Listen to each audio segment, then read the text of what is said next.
নমস্কার বন্ধুরা, কিচেন মাতা চ্যানেলে আপনাদের সবাইকে স্বাগত জানাই।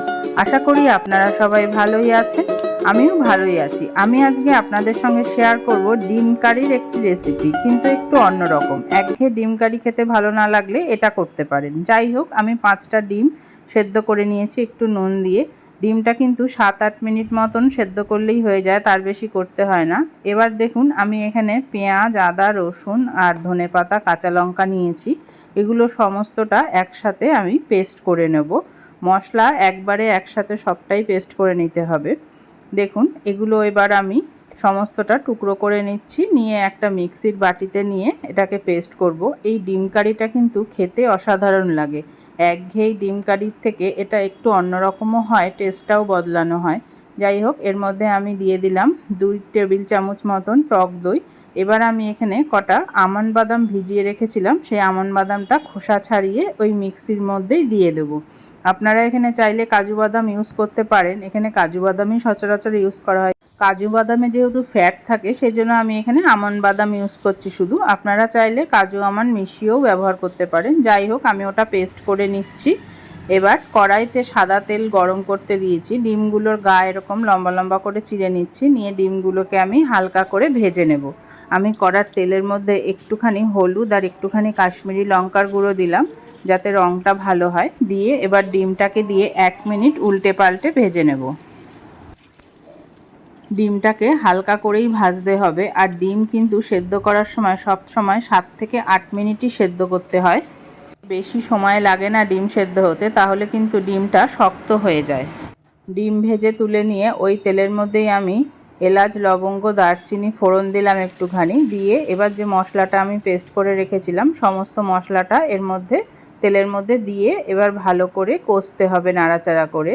খুব সাবধানে কিন্তু করবেন, আর গ্যাসটা কমিয়ে রাখবেন, না হলে এই মশলাটা কিন্তু খুব ছিটকোয় গায়ে ছিটে ছিটে এসে লাগবে। সেই জন্য একটু ঢাকা দিয়ে দিয়ে করবেন, আর আঁচটা কম রাখবেন। মশলাটা নাড়াচাড়া করতে হবে। এবার এর মধ্যে আমি পরিমাণ মতো নুন দিলাম, আর দিলাম 1 চামচ ধনে গুঁড়ো আর 1 চামচ কাশ্মীরি লঙ্কার গুঁড়ো। আর কিন্তু কিছু শুকনো মশলা এতে যাবে না।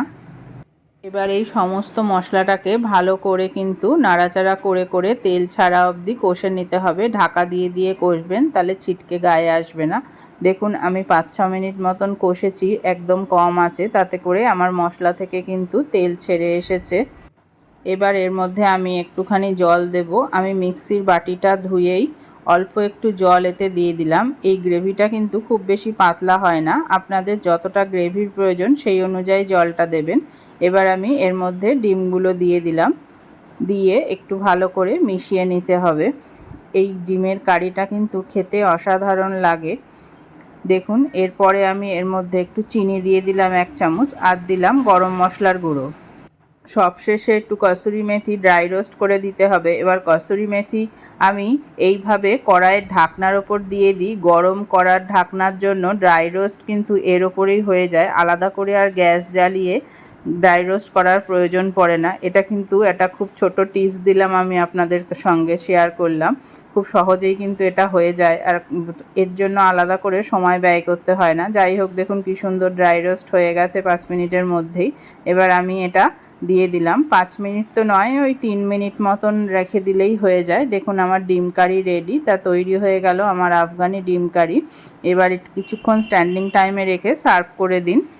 প্লেন ভাত বা রুটি, পরোটা, নান, ফ্রাইড রাইস, পোলাও যে কোনো কিছুর সাথে খেতে কিন্তু অসাধারণ লাগে এটা। আপনারাও বাড়িতে এইভাবে বানিয়ে খাবেন। ভালো লাগলে একটা লাইক অবশ্যই দেবেন, আর আমার চ্যানেলটি সাবস্ক্রাইব করতে ভুলবেন না। তাহলে আজ আসি, নমস্কার, ভালো থাকবেন।